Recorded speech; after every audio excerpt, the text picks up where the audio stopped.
বন্ধুরা, জয়শ্রী ভিলেজ কিচেনে সবাইকে স্বাগত।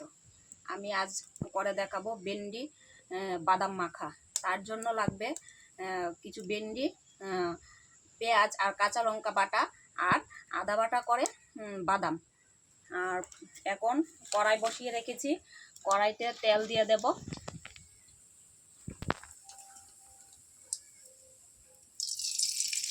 তেলটা একটু বেশি দিতে হবে, তা না হলে ভালো লাগবে না।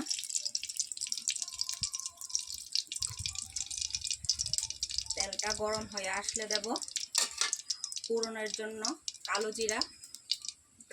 তেল দিয়ে দেব কালো জিরা আর দুটো শুকনো লঙ্কা। এখন দিয়ে দেব পেঁয়াজ আর কাঁচা লঙ্কা একসঙ্গে বেটে রেখেছিলাম ওইটা।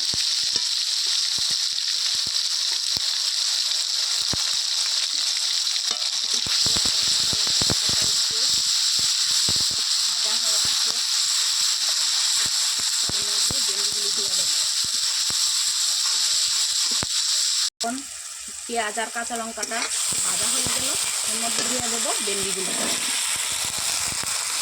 ভেন্ডিটা দিয়ে দিলাম। এর মধ্যে দিয়ে দেবো পরিমাণ মতো লবণ আর হলুদ গুঁড়ি।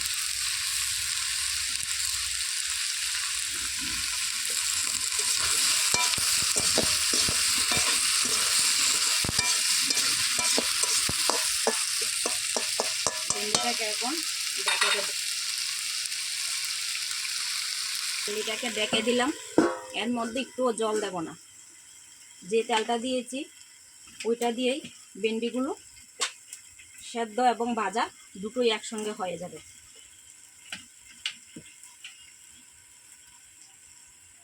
একটু পরে পরে ঢাকনাটা উঠিয়ে ভেন্ডিগুলোকে নাড়া দিতে হবে, তা না হলে নিচে লেগে যেতে পারে। লেগে গেলে ভালো লাগবে না।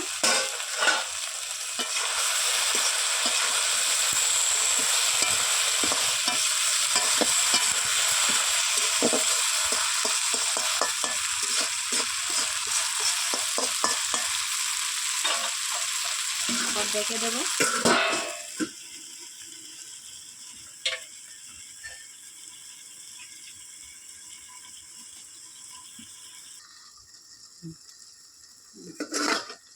আবার ঢাকনাটা উঠিয়ে আর একটু ভেন্ডিটাকে উল্টে দেবো।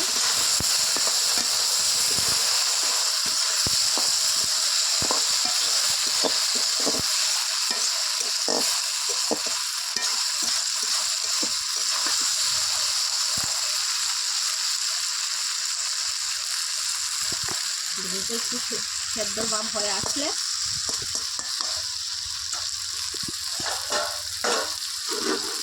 যে বাদামটা রেখেছিলাম আদা বাটা করে ওইটাকে ভেন্ডির মধ্যে দিয়ে দেব। আর বাদামের বাটিটা ধুয়ে একটু জলও দিয়ে দেব।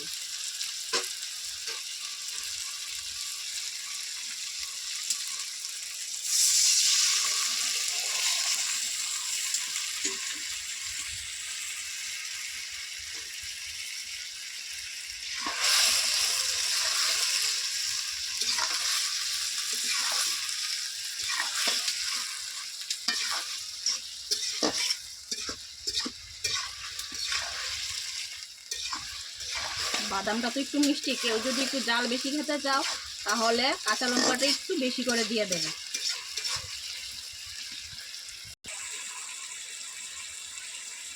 এরকম ভাবে কিছুক্ষণ রেখে দেব।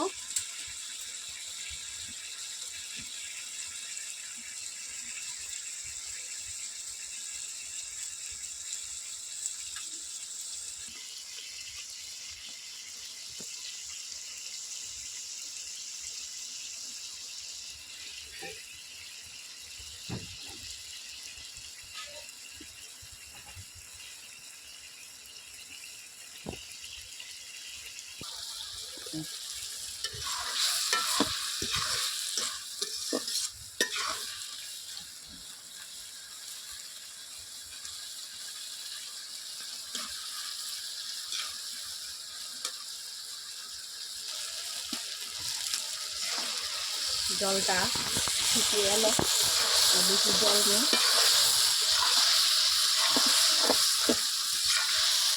একটু শুকনো শুকনো করতে হবে, তা না হলে ভালো লাগবে না।